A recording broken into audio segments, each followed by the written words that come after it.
Ogbanje was speechless when she saw Ebuka emerging from the back of a tree. "Ebuka, how did you know I will be here? And I don't understand how those men died. What did you do to them?" Ogbanje sounded confused. "Fetch your water first. I will explain everything you need to know on our way home." Ebuka calmed her. Ogbanje quickly filled up her udu, earthen pot, and made to carry it on her head when Ebuka took it from her and carried it with one of his palms. "Let us start going," Ebuka said in a cool voice. "So explain yourself," Ogbanje reminded him.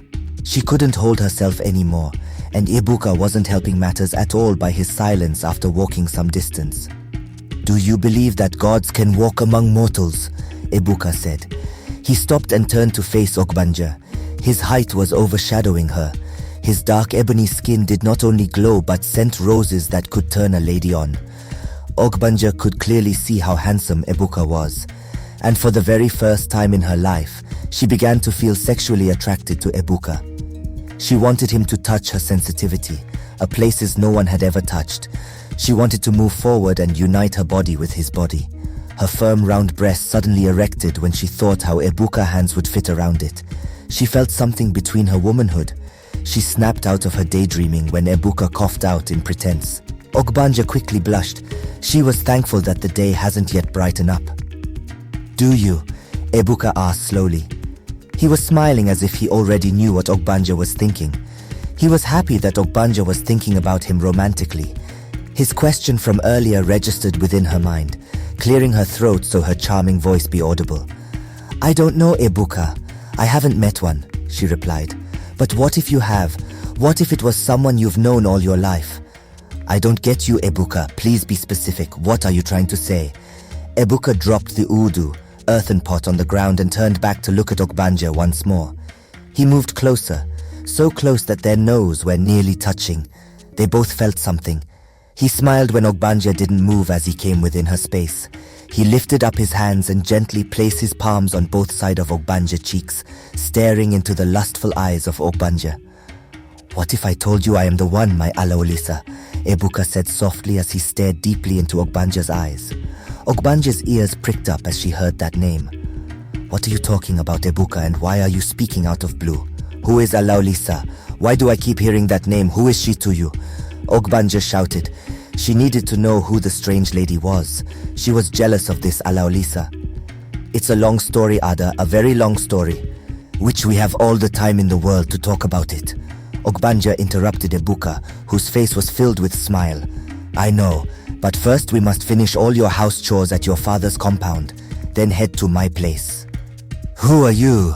Obinwana asked the stranger who had suddenly appeared to him early that morning.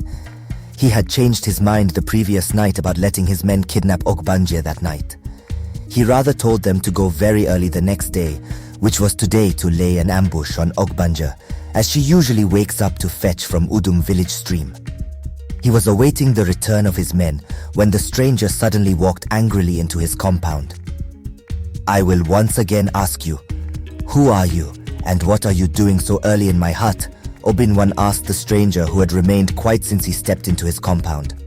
Ikemefuna, Ikenga, smiled mischievously at the confused man. "Why did you send your men to lay ambush on her?" Feigning innocent, but his eyes were betraying him. "I don't know what you are talking about." Ikemefuna, Ikenga, nodded his head. He raised one of his hands and swung it to right. A defending slap sounded on the cheek of Obinwan. Obinwan yelled in pain, his eyes suddenly laced with tears. Ikemefuna swung his other arm again to the left, and this time around the slap threw him away as his back connected with the mud of his hut. Obinwana cried out in pains, screaming for help. He thought his pandemonium noise would attract villagers to his compound, but he was wrong. Ikemefuna, Ikenga, had already known what would happen, so he made sure no one else would hear his screaming except him. "You, a mere mortal, wants to kidnap and rape my Ada and force her to become your wife? Obinwana, don't dare me." "But I still do not know what you are talking about."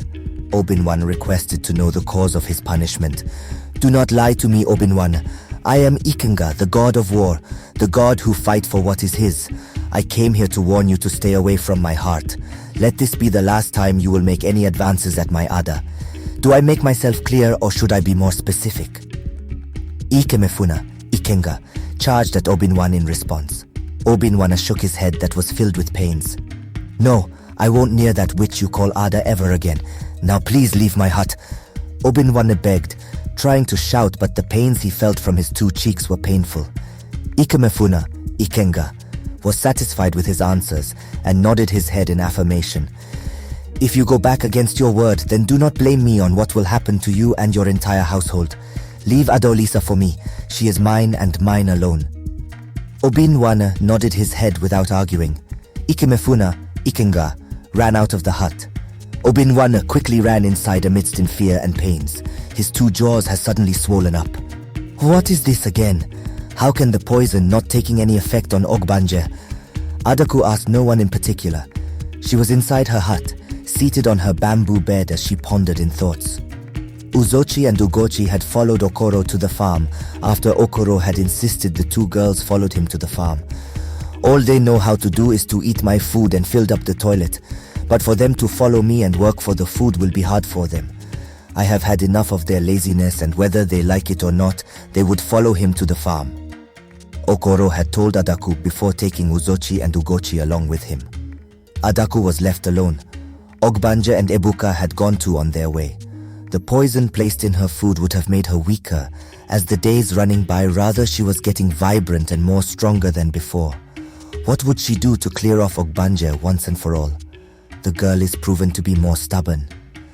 "No, I have to do something quick," Adaku said quickly as she stood up from her bamboo bed. "Now is the time to turn Ebuka against Ogbanje," she added as she uncovered a black calabash under her bed. She laughed out as she raised up the calabash. Go and make Ebuka turn against Ogbanje to kill her."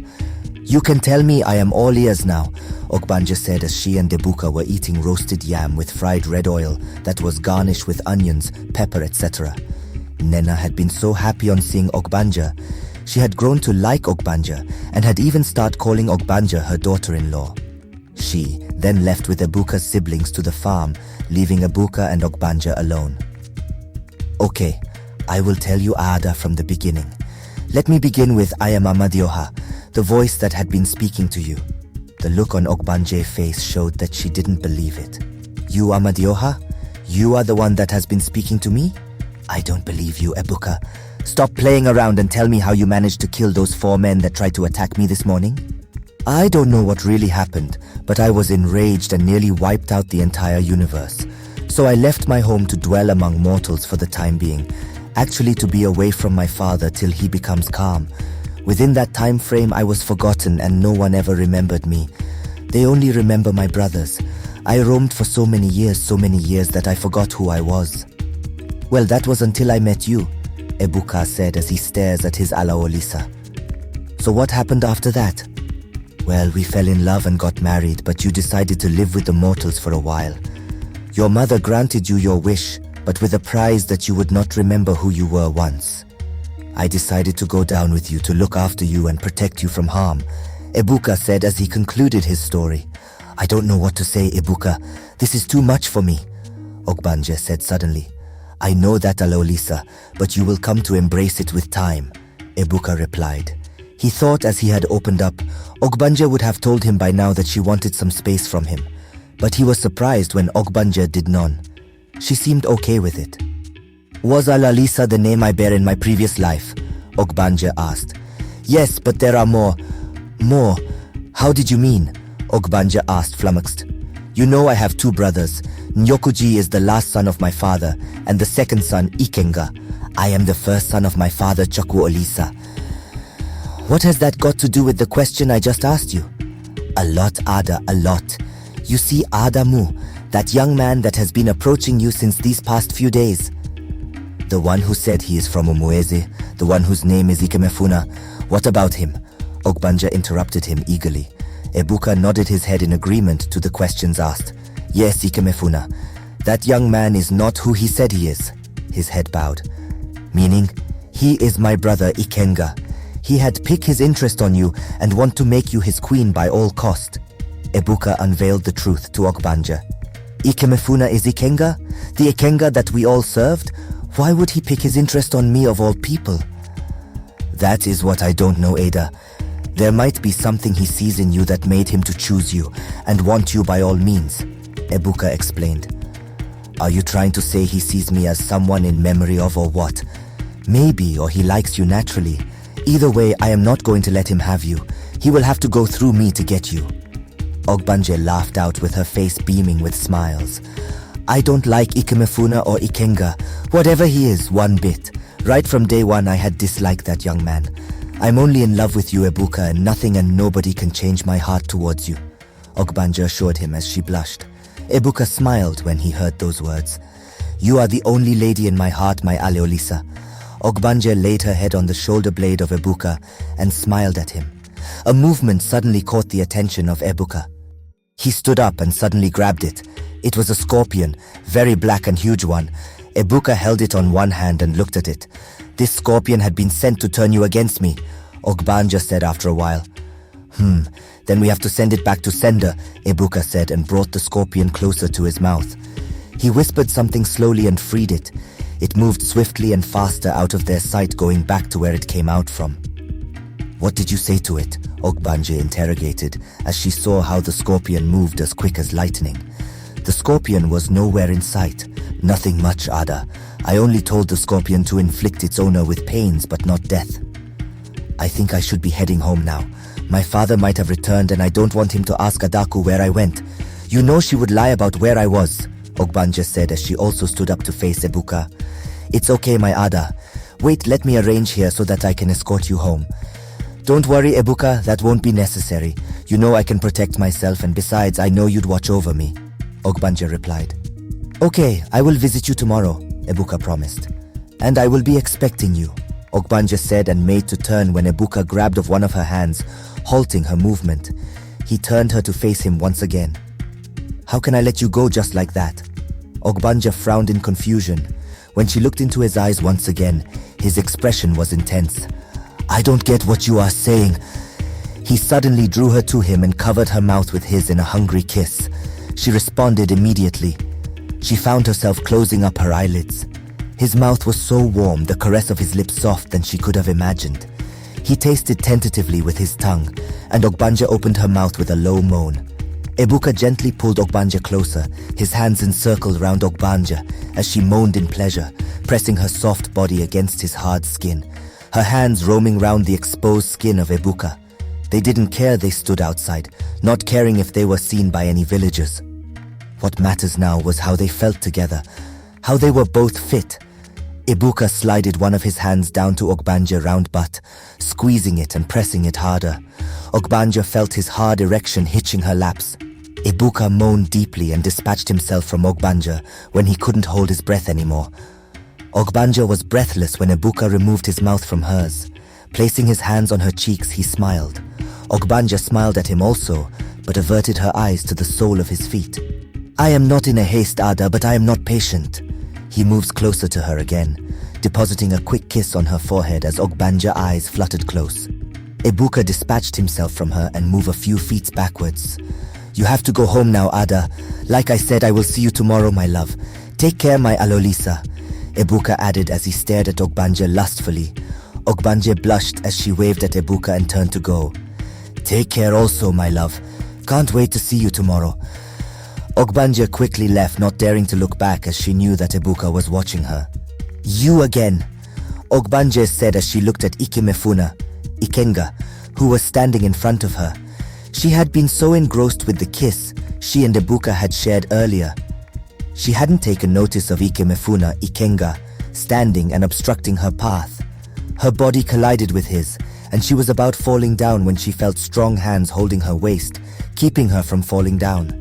The hands lifted her, and she turned to thank whosoever that had prevented her fall when she saw Ikemefuna, Ikenga, was the one holding her waist. She quickly moved away from him as if he had leprosy. Yes, me. I saved you from falling down. The least you could do is to thank me, Ikemefuna, Ikenga requested with pride. If I had known it was you, I would have gladly made the ground so proud by my fall, and have injuries with your delicate skin. No, Ikemefuna, Ikenga said smiling, but stopped when his sharp nose caught something. Sniffing at Ogbanje, he became angry. You flirts with that stupid boy Ada. He touched you, didn't he? Ikemefuna Ikenga asked angrily. What sort of stupid question is that? Are you high or something? Who are you to ask me such a question? Ogbanje charged at Ikemefuna Ikenga. Your future husband, in fact your husband. This should be the last time I will see you go near that mere boy you called your lover. I am warning you. Stay clear off from that boy or else he won't live to see the next Eke market day. Don't push me to the wall, Ada. You are mine. You will be mine and you are forever mine. Ikemefuna Ikenga warned. Ogbanje laughed out loud as she clapped her hands in surprise. Ikemefuna.